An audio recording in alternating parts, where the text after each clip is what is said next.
కొండ గృహలో ఉండే తెలిసిన ఒక స్వామీజీ దగ్గరికి దీప జోష్న జాతకాలు చూపించడానికి వెళ్ళి గుండె పగిలే నిజాన్ని తెలుసుకున్న శివనారాయణ. మరి శివనారాయణ ఈ నిర్ణయం ఎందుకు తీసుకున్నాడు, అసలు ఏ నిజం తెలుసుకున్నాడు తెలుసుకోవాలనుకుంటే వీడియోనైతే చివరి వరకు మిస్ కాకుండా చూసేయండి. మా వీడియోనిస్తే లైక్ చేయడం మాత్రం మర్చిపోకండి. దీప కార్తీకు ఇద్దరు కూడా అక్కడ నిలబడి అలా చూస్తూ ఉంటారు. సుమిత్ర వచ్చి, నా భర్త తీసుకున్న నిర్ణయంలో తప్పు లేదు, ఎందుకంటే నువ్వు పెళ్లి చేసుకోకుండా ఇలా ఉండిపోతే తల్లిదండ్రులుగా మాకు కొన్ని ఆశలు ఉంటాయి, అందుకని ఆ వీలునామాను నేనే అలా రాయించమన్నాను అన్నట్టుగా సుమిత్ర చెప్తూ ఉంటుంది. నాకు ఇదంతా తెలిసే జరిగిందని చెప్పడంతో జోష్నకి పెద్ద షాకే ఎదురైపోతుంది. ఇక అలా అక్కడి నుంచి కాంచన వాళ్ళు వెళ్ళిపోతారు. దీప అక్కడ జోష్న దగ్గరికి వచ్చి, అమ్మా నాన్న జాగ్రత్త అని చెప్తూ ఉంటుంది. అమ్మా నాన్న అంటే అదే దశరథ గారు, సుమిత్ర గారు. మీ అమ్మా నాన్న అనొచ్చు కదా, ఏ మీ అమ్మా నాన్న కాదా అని దీప అడుగుతూ ఉంటుంది. మా అమ్మా నాన్నను ఎలా చూసుకోవాలో నాకు తెలుసు, నువ్వు ఇన్వాల్వ్ అవ్వాల్సిన అవసరం లేదు అని జోష్న చాలా ఘాటుగా సమాధానం చెప్తుంది. అక్కడి నుంచి దీప వెళ్ళిపోతుంది. ఇక ఈలోగా ఇక్కడ ఏంటండి, మీ కొడుకు మీ కళ్ళ ముందే మీ మనవరానికి ఇంత అన్యాయం చేస్తే మీరు కనీసం పట్టించుకోకుండా ఇక దశరథ చేసిందే నిజమని ఎలా చెప్తున్నారు? దశరథ చేసింది తప్పు లేదు. ముందు నేను కూడా అందరిలాగే అపార్థం చేసుకుని నా మనవరాలికి అన్యాయం జరుగుతుంది అనుకున్నాను. దశరథ నిర్ణయాన్ని ఏకీభవిస్తూ జోష్న పెళ్లికి ఒప్పుకుని జోష్న 15 నెలలు తిరగకుండా తల్లి అయితేనే జోష్నకి ఆస్తి వస్తుంది. ఇందులో ఎలాంటి స్వార్థపూరితమైన ఆలోచన లేదు. నా కొడుకు నిర్ణయం కరెక్టు అని చెప్పేసి అక్కడి నుంచి వెళ్ళిపోతాడు. చూసావా జోష్న, చివరకు అందరూ కూడా నీకు వ్యతిరేకంగా మారిపోయారు. ఇక నువ్వు పెళ్లి చేసుకోవడం తప్ప మరో ఆలోచన అనేది నువ్వు ఆలోచించావంటే ఆస్తి మొత్తం ఆ కార్తీక్ గడు కొట్టేస్తాడు. చాలా పెద్ద గేమే ఆడాడు వాడైతే. మరి నువ్వు ఏ నిర్ణయం తీసుకుంటావో అది నీ ఇష్టం. లేదు, గేమ్ ఆడింది బావ కాదు, డాడీ. డాడీకి దీపే తన కూతురని తెలిసే ఇదంతా చేస్తున్నాడు అనిపిస్తుంది. దీనంతటికీ కారణం ఆ దాసు. కానీ దాసు నిజం చెప్పడం లేదు. ఎవరిని అడిగినా నిజం అనేది తెలియడం లేదు. అందరూ తెలిసే నాటకం ఆడుతున్నారో తెలియకుండా ఇదంతా ప్లే చేస్తున్నారో ఎలా తెలుసుకోవాలి అంటూ తనలో తను మదన పడిపోతూ పిచ్చెక్కిపోతూ ఆలోచిస్తూ ఉంటుంది జోష్న. అయితే ఇక్కడ చూస్తే సుమిత్ర దశరథని అడుగుతూ ఉంటుంది, ఏవండి మనం తీసుకున్న నిర్ణయం కరెక్టే అంటారా? ఇప్పటికైనా జోష్న పెళ్ళికి ఒప్పుకుంటుందా? ఖచ్చితంగా ఒప్పుకుంటుంది జోష్న పెళ్ళికి. ఎందుకంటే జోష్నకి ఆస్తి కావాలి కదా. ఆస్తిని ఎవరు వదులుకుంటారు? ఆస్తిని తేలిగ్గా వదులుకోవడానికి నా చెల్లెలు కొడుకు కోడలు కాదు. అక్కడ జోష్న ఆస్తి అంతస్తులు అలాగే ఈ ఇంటి పేరు ఏమీ లేకుండా తను ఏమీ లేని ఒక సాదాసీదా అమ్మాయిలా బ్రతకలేదు కాబట్టి ఖచ్చితంగా ఆస్తిని కోరుకుంటుంది. పెళ్లి చేసుకుని నీ కోరికను నెరవేరుస్తుంది. నీ కళ్ళ ముందే జోష్న పెళ్లి జరుగుతుంది. కావాలి అంటే చూడు అని చెప్పేసి సుమిత్రతో చెప్తూ ఉంటాడు దశరథ. అయితే దశరథ బయటికి వచ్చిన తర్వాత శివనారాయణ, దశరథ నువ్వు తీసుకున్న నిర్ణయం కరెక్టే అని నేను కూడా ఒప్పుకుంటున్నాను. కానీ మధ్యకాలంలో నీ ప్రవర్తనలో చాలా మార్పు కనిపిస్తుంది. నువ్వు ఆలోచన వేరవుతుంది, చేసేది వేరుగా కనిపిస్తుంది. నీ ఆలోచన విధానంలో మార్పు వచ్చింది. జోష్న మీద నువ్వు చూపించే ప్రేమలో మార్పు వచ్చింది. నువ్వు కార్తీకు దీప మీద చూపించే అభిమానాన్ని జోష్న మీద చూపించడం లేదేమో అనిపిస్తుంది. మీకెందుకలా అనిపించింది నాన్న? ఏమో నా మనసుకు అలా అనిపించింది. మీకు అలా అనిపిస్తుందేమో. నేను అందరినీ ఒకలాగే చూస్తున్నాను. దీపని కూతురుగా అనుకున్నాను కాబట్టి కూతురులా ఇష్టపడుతున్నానేమో. జోష్నని కూతురుగా పెంచాను కాబట్టి పెంచిన ప్రేమతో జోష్నని కూడా వదులుకోలేను. అంటే పెంచిన ప్రేమే తప్ప కన్న ప్రేమ లేదా? ఎందుకు లేదు నాన్న? కన్న ప్రేమ ఎక్కడికి పోతుంది? కన్న ప్రేమ ఖచ్చితంగా ఉంటుంది. అది ఏదో ఒక రోజు బయటపడుతుంది. అంతవరకు రకరకాలుగా మారుతున్న మన ఇంటి సిచ్యువేషన్ని ఎదుర్కోక తప్పదు అంటూ దశరథ వెళ్ళిపోతాడు అక్కడి నుంచి. ఈ దశరథలో కొద్ది రోజులుగా వస్తున్న మార్పుని చూస్తుంటే నాకు అస్సలు ఏమీ అర్థం కావడం లేదు. దశరథలో ఎందుకింత మార్పు, ఎందుకింత సందిగ్ధము, దశరథ నిర్ణయాలు ఎందుకింత విచిత్రంగా ఉంటున్నాయి? దశరథతో పాటు జోష్న ప్రవర్తన కూడా అలానే కనిపిస్తుంది. జోష్నే కాదు, మరో పక్క పారిజాతం కూడా విచిత్రంగా మాట్లాడుతూ విచిత్రంగా ప్రవర్తిస్తూ ఉంది. అసలు వీళ్ళ అందరి ప్రవర్తనలోనూ ఇలాంటి మార్పులు రావడానికి కారణమేంటి? జోష్న ఆస్తి ఎవరికో వెళ్ళిపోతుందని భయపడుతుందా? లేకపోతే తను ఇంటి వారసురాలు కాదని కంగారు పడుతుందా? తను ఇంటి వారసురాలు కాకుండా ఉండడానికి కారణాలు ఏముంటాయి? చిన్నప్పటి నుంచి నా చేతిలో పెరిగిన బిడ్డ ఈ ఇంటి వారసురాలు కాకుండా ఎలా ఉంటుంది? నో, నేను తప్పుగా ఆలోచిస్తున్నట్టున్నాను. దశరథ ఇంకేదో మనసులో పెట్టుకుని వాడు ఏదో చేస్తున్నాడు. అది తెలుసుకోవడం చాలా ముఖ్యం. కానీ ముందు ముఖ్యంగా నేను తెలుసుకోవలసిన విషయం చాలా ఉంది. ఆ విషయాలన్నీ కూడా నేను తెలుసుకుంటాను అని ఆలోచిస్తూ శివనారాయణ తను ఏం చెయ్యాలని నిర్ణయం తీసుకునే ప్రయత్నాలు చేస్తూ ఉంటాడు. కాంచనైతే దీప కార్తీకలతో మాట్లాడుతూ, ఇక దీపని నువ్వు అక్కడికి తీసుకుని వెళ్ళడానికి లేదు. నా కోడలు కడుపుతో ఉంది. నా కోడలు పదే పదే ఆ జోష్న చేతిలో అవమానం పడుతూ ఉంటే నేను చూస్తూ ఊరుకోను. కాబట్టి ఎట్టి పరిస్థితిలోనే ఇక నువ్వు దీపని అక్కడికి తీసుకువెళ్ళదు. అగ్రిమెంటు రాసింది నువ్వే కాబట్టి నువ్వు వెళ్ళి పని చేయి, అంతేకాని నా కోడలైతే రాదు అని కాంచన ఖచ్చితంగా చెప్పేస్తుంది. అది కాదు అత్త, బావ లేకుండా వాడు ఉదయం వెళ్ళి సాయంత్రానికల్లా వచ్చేస్తాడు. వాడు లేకపోయినా ఈ ఇంట్లో నిన్ను చూసుకోవడానికి నీ మేనత్త అనసూయ, నీ అత్తయ్య కాంచన, మేమందరం ఇంట్లోనే ఉన్నాం. కాబట్టి నువ్వు ఇంక నుంచి ఇక్కడే ఉండాలి.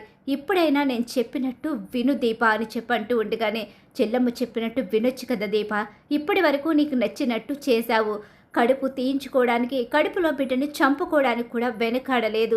చివరకు ఎలా అయితే నీ తప్పు నువ్వు తెలుసుకుని కార్తీక్ బాబు నువ్వు నిర్ణయాన్ని మార్చుకుని చెల్లమ్మ కలని నెరవేర్చడానికి కడుపులో బిడ్డని కాపాడుకున్నారు.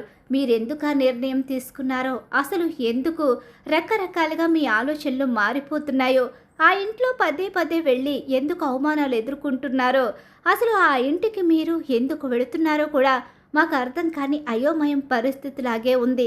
ఎన్నో ప్రశ్నలు మా మదిలో మెదులుతూ ఉన్న కార్తీక్ బాబు మీద ఉన్న నమ్మకంతో, కార్తీక్ బాబు ఎప్పుడు ఏం చేసినా అంతా అందరి మంచి కోసమే చేస్తాడని ఒకే ఒక నమ్మకం కారణంగా మిమ్మల్ని నిలదీయకుండా మౌనంగా ఉండిపోతున్నాం. అలా అని మీరు పదే పదే అవమానాలు పడుతూ ఉంటే పెద్దవాళ్ళగా మేము చూసి తట్టుకోలేం. చెల్లమ్మ చెప్పినట్టుగా విను అని చెప్పేసి ఇక అంటూ ఉంటుంది అనసూయ. సరే అత్త, నువ్వు చెప్పినట్టే వింటాను అని చెప్పేసి దీప అయితే మాటిస్తుంది. నా కోడలు బంగారం, దానితో నువ్వు మాటలు పడవలసిన అవసరమేముంది? మనకి ఆ ఆస్తు అంతస్తులు ఏమీ అవసరం లేదు. కార్తీకు తన చేతి దాకా వచ్చిన ఆస్తి అంతస్తుని వదులుకుని ఆ ఇంట్లో డ్రైవర్గా చేస్తున్నాడు. వాడికి 1,00,000 కారణాలు ఉండొచ్చు. వాడు భవిష్యత్తులో గొప్పవాడు అవుతాడు. తన పిల్లల్ని గొప్పగా చూసుకుంటాడనే నమ్మకం నాకుంది. నేను వాళ్ళ ఆస్తి అంతస్తుల మీద ఏ రోజు ఆధారపడలేదు, ఆలోచించలేదు, నేను భ్రమపడలేదు కూడా అవి నాకు రావాలని చెప్పి. నా కొడుకు మీద మాత్రమే నాకు నమ్మకం ఉంది. నా కొడుకు గెలుస్తాడు, గొప్పగా సాధిస్తాడు. ఆ రోజు నేను గర్వంగా చెప్పుకుంటాను అని చెప్పేసి అంటూ ఉంటుంది కాంచన. అలా ఇంట్లో డిస్కషన్ అయితే జరుగుతుంది. దీప కూడా ఇక కాంచనికి నచ్చినట్టుగానే ఉంటానని చెప్తుంది.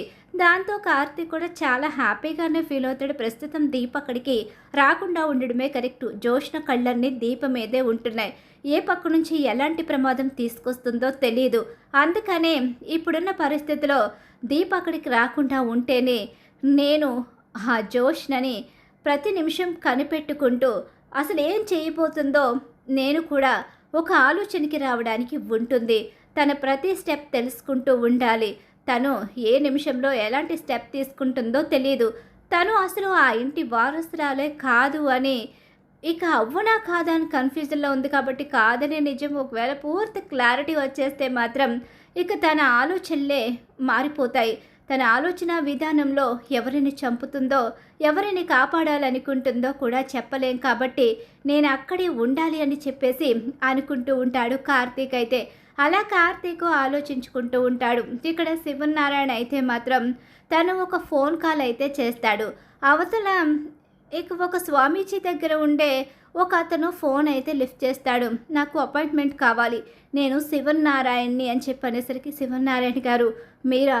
సరే శివనారాయణ గారు, ఇప్పుడే గురువుగారితో మాట్లాడి చెప్తానని చెప్పేసి ఒక గృహలో కూర్చుని ఉన్న స్వామీజీ దగ్గరికి తన శిష్యుడు వెళ్ళి, స్వామి అదే శివనారాయణ గారు ఫోన్ చేశారు. శివనారాయణ గారు ఇక్కడికి వస్తారంట. ఇక్కడ మీ అపాయింట్మెంట్ కోసం అడుగుతున్నారు. శివనారాయణ వస్తున్నాడు. ఇప్పటికే శివనారాయణకి ఇక్కడికి రావడానికి ఆ భగవంతుడు అనుమతినిచ్చాడు. ఇన్ని రోజులు శివనారాయణ ఎన్నిసార్లు నన్ను కలవాలి అనుకున్నా శివనారాయణకి అవకాశం కుదరనివ్వలేదు ఆ దేవుడు. ఇప్పుడు అవకాశాన్ని కల్పించి మరి తను తెలుసుకోవాల్సిన నిజాలు ఖచ్చితంగా శివనారాయణకి తెలియాలి కాబట్టే ఇక్కడికి రావడానికి సిద్ధపడ్డాడు. సరే, ఇక ఆయన్ని రేపు మధ్యాహ్నం నుంచి రమ్మని చెప్పండి అని చెప్పేసి తన శిష్యులకైతే స్వామి చెప్తాడు. అలా చెప్పడంతో ఇక శివనారాయణకి ఫోన్ చేసి, సార్ మిమ్మల్ని రేపు మధ్యాహ్నం నుంచి కలవడానికి రమ్మంటున్నారు. రేపు ఉదయం ఏవో పూజలు ఉన్నాయంట, అమ్మవారి గుడిలో పూజ చేయాలి అని రేపు మధ్యాహ్నం నుంచి మీకు అపాయింట్మెంట్ అయితే ఇచ్చారు స్వామీజీ అని చెప్పనేసరికి ఖచ్చితంగా వస్తాను అని చెప్పేసి ఇక అక్కడ శివనారాయణ అయితే తన కోడల దగ్గరకు వచ్చి, అమ్మ సుమిత్ర ఇప్పుడు ఎలా ఉంది, బాగానే ఉంది కదా అని అడుగుతూ ఉంటాడు. మావయ్య గారు అంతా బాగానే ఉంది, నాకింకా ఎలాంటి ప్రమాదం లేదు, ఎలాగూ నా కూతురు పెళ్ళికి కూడా ఒప్పుకుంటుంది ఈయన చేసిన పని వల్ల. ఇక జోష్న పెళ్ళి అయిపోతే నాకు మనసు చాలా ప్రశాంతంగా తేలికగా ఉంటుంది, నా దగ్గరికి ఎలాంటి ప్రమాదం రాదు కూడా, నన్ను మృత్యువు కూడా ఏమీ చేయలేదు నా ఆనందం ముందు అని చెప్పేసి సుమిత్ర అంటూ ఉంటుంది. మీ అందరి గురించి రకరకాల అనుమానాలు సందేహాలు ఉన్నాయి, అవి తెలుసుకోవడానికే అసలు జోష్న ఏంటో, జోష్న జాతకంలో ఎలాంటి ప్రభావం ఉందో, గడికో గండం మనల్ని ఎందుకు వెంటాడుతుంది, అసలు ఏం జరుగుతుందో తెలుసుకోవడానికే ఆయన దగ్గరికి వెళుతున్నాను. సరే అమ్మా, నాకు ఒక ముఖ్యమైన పని ఉంది, నేను బయటికి వెళుతున్నాను. దశరథ రెస్టారెంట్కి వెళ్ళినట్టున్నాడు. దశరథ వచ్చిన తర్వాత నేను బయటికి వెళ్ళాను, వేరే ఊరు వెళ్ళానని చెప్పమ్మా అని చెప్పేసి ఇక శివనారాయణ అయితే బయలుదేరబోతూ ఉండగా, ఎక్కడికి వెళ్తున్నారు ఏంటండి, నాతో ఒక మాట కూడా చెప్పకుండా వెళుతున్నారేంటి? పారిజాతం బయటకు వెళ్ళేటప్పుడు ఎక్కడికని అడగొద్దని నీకు చాలాసార్లు చెప్పాను కదా, అంటే ఈ సమయంలో వెళుతున్నారని అడిగానంతే. నీకు అంత ఇంపార్టెంట్గా తెలుసుకోవాలనుందా? తిరిగి వచ్చిన తర్వాత నేనే చెప్తాను.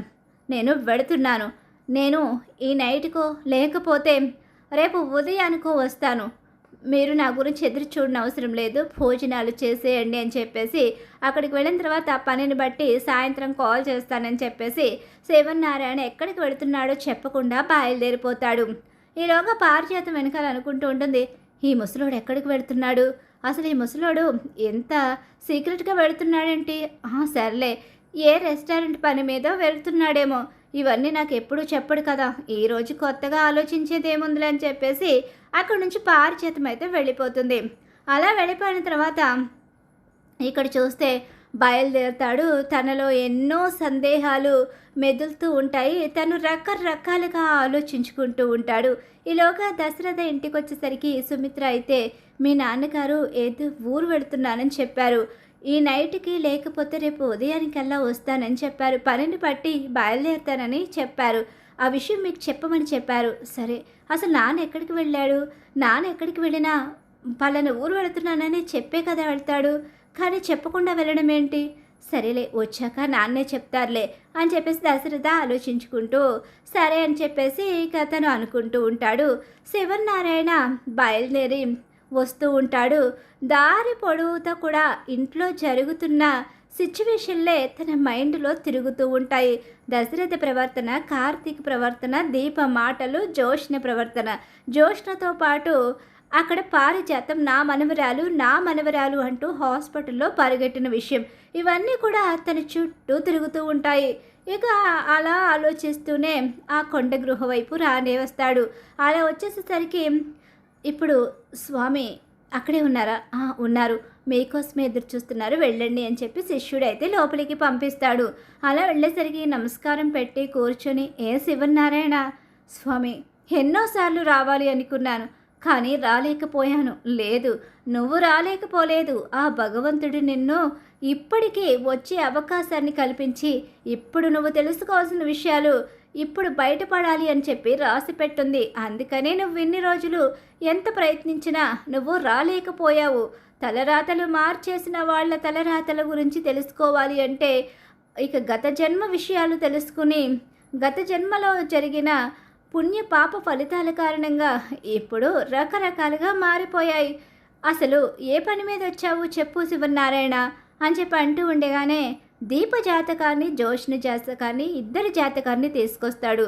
దీప జాతకాన్ని ఎందుకు తీసుకొచ్చాడు అంటే దీప అసలు తను ఈ మధ్యకాలంలో చాలా విచిత్రంగా ప్రవర్తిస్తుంది. దీపలో కూడా ఏదో మార్పు వచ్చింది. అసలు ఎందుకు ఇలా జరిగిందని చెప్పేసి దీప జాతకాన్ని దీపను అసలు కూతురుగా దశరథి ఎందుకు అనుకుంటున్నాడో ఇవన్నీ కూడా తెలుసుకోవాలని చెప్పేసి తీసుకుని వస్తాడు శివనారాయణ. అయితే ఇద్దరి జాతకాలు పరీక్షిస్తాడు. ఇద్దరి జాతకాలు పరీక్షించిన స్వామీజీ ఏంటి ఏంటి శివనారాయణ ఏం తెలుసుకోవాలని జాతకాలు నా చేతిలో పెట్టో, అసలు వాళ్ళిద్దరూ నా మనవరాలు జోష్న జాతకంలో ఏదైనా లోపం ఉంటే ఏదైనా పూజలు చేయించాలి అంటే చేయిస్తాను. తన విషయంలో చాలా సమస్యలు వస్తున్నాయి. తను సంతోషంగా ఉండాలి. ఇక తను తన తల్లిని కూడా కాపాడుకుంది. సుమిత్ర కూడా ప్రాణాలతో బయటపడింది అనేసరికి నవ్వుతాడు స్వామీజీ.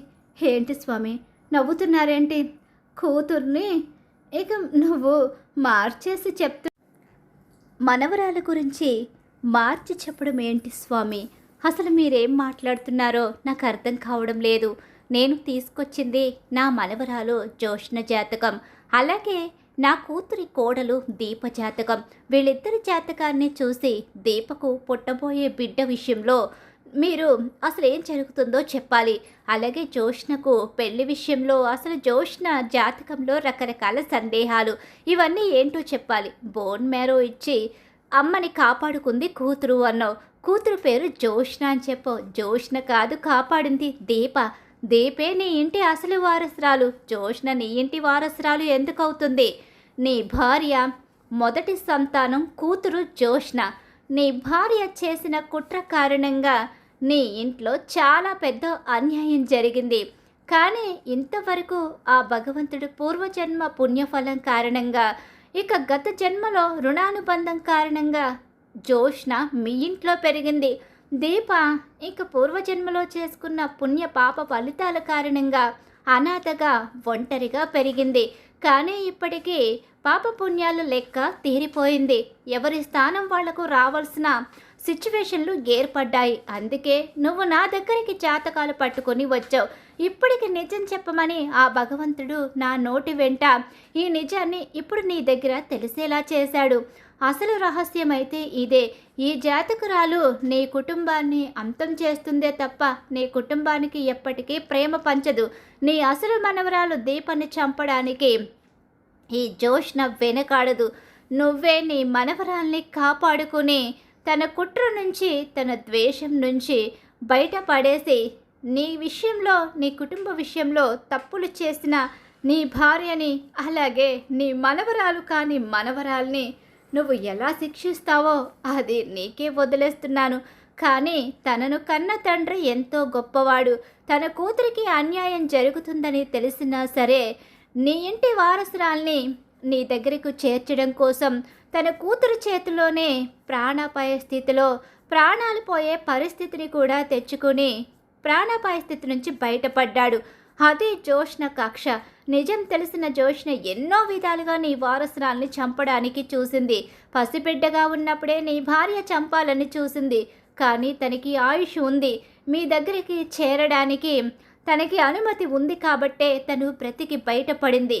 ఇక ఈ విషయాలన్నీ కూడా నువ్వు తెలుసుకునే సమయం వచ్చింది కాబట్టే నువ్వెక్కడికి వచ్చావు. ఈ విషయాలన్నీ తెలుసుకున్న నీ కొడుకు నిజాన్ని బయట పెట్టలేక, పెంచిన ప్రేమని వదులుకోలేక, కన్న కూతురికి జరిగిన అన్యాయాన్ని అందరి ముందు చెప్పుకోలేక భార్య ఏమైపోతుందో, తండ్రిగా నువ్వు ఎలాంటి నిర్ణయం తీసుకుంటావో ఈ నిజం తెలిసిన తర్వాత నువ్వు తట్టుకోగలవో లేవో అని ఈ నిజాలు బయట పెట్టలేక తనలో తనే నలిగిపోతున్నాడు. దీపే నీ ఇంటి వారసురాలని తనకి తెలుసు, అలాగే నీ మనవడికి కూడా తెలుసు. కానీ ఆస్తి కోసం ఆశపడకుండా మీ కుటుంబాన్ని జోష్న నుంచి కాపాడడం కోసం మీ ఇంట్లోనే పని వాళ్ళగా పనిచేస్తున్నారు వాళ్ళిద్దరూ అంటూ గుండెలు పగిలే నిజాల్ని మొత్తం బయట పెట్టేసరికి శివనారాయణ షాక్ అయిపోయి నిర్ఘాంతుడైపోయి ఉండిపోతాడు. ఆ నిజాలన్నీ తెలుసుకుని ఇన్ని రోజులు తన చుట్టూ తిరుగుతున్న సందేహాలు, తనకు తెలియని రహస్యాలు అన్నీ ఇవే అని తన కొడుకు ఆస్తి విషయంలో ఎందుకు ఆ నిర్ణయం తీసుకున్నాడో అప్పుడు తనకి పూర్తి క్లారిటీ వస్తుంది. తన కూతురు పిల్లలకే ఆస్తి చెందుతుందని రాశాడే తప్ప దీపని జోష్నని పేరు పెట్టి రాయకపోవడానికి అసలు కారణం ఏంటి? జోష్న ఆస్తి గురించి ఎందుకు అంతగా గొడవ చేసిందో ఇవన్నీ తన కళ్ళ ముందు మెదులుతూ ఉంటాయి. పని మనిషిని భార్యగా చేసుకుని ఆ ఇంటి ఇల్లాలుగా తన పిల్లలిద్దరినీ తోడై చూసుకుంటుంది అనుకున్న పారిజాతం తన మీద ఉన్న కక్షతో తన కుటుంబానికి, కొడుక్కి, కోడలికి అన్యాయం చేసిందని తెలుసుకుని తనని వదిలిపెట్టను అంటూ ఇక ఆవేశంగా తిరిగి బయలుదేరి దీప దగ్గరికి వెళ్ళి, నన్ను క్షమించమ్మా, నువ్వే నా మనవరాలువని తెలుసుకోలేని గుడ్డివాడు ఈ తాతయ్య అంటూ దీపని పట్టుకొని బాధపడుతూ ఉంటాడు శివన్నారాయణ. అలా శివన్నారాయణ అయితే గుండె పగిలే నిజాన్ని అయితే తెలుసుకుంటాడు. శివన్నారాయణకి ఎప్పుడైతే నిజం తెలుస్తుందో కాంచన కూడా అదే సమయంలో దీపే తన మేనకోడలు అనే నిజాన్ని తెలుసుకుంటుంది. ఇక నిజమైతే ఈ విధంగా స్వామీజీ ద్వారాగా శివన్నారాయణ ముందు బయటపడబోతుంది. మరి నిజాన్ని పూర్తిగా తెలుసుకున్న శివన్నారాయణ మనవరాలికి ఎలాంటి న్యాయం చేసి జోష్న పారిజాతానికి ఎలాంటి శిక్ష విధించబోతున్నాడో రాబోయే కథలో తెలుసుకుందాం. శివన్నారాయణ నిజం తెలుసుకుని జోష్న పారిజాతానికి బుద్ధి చెప్పాలని ఎవరైతే కోరుకున్నారో వాళ్ళు తప్పకుండా మా వీడియోనైతే లైక్ చేసేయండి. మీరు ఇచ్చే ఒక లైక్ మాకు సపోర్ట్ అండ్ ఎంకరేజ్మెంట్గా ఉంటుంది.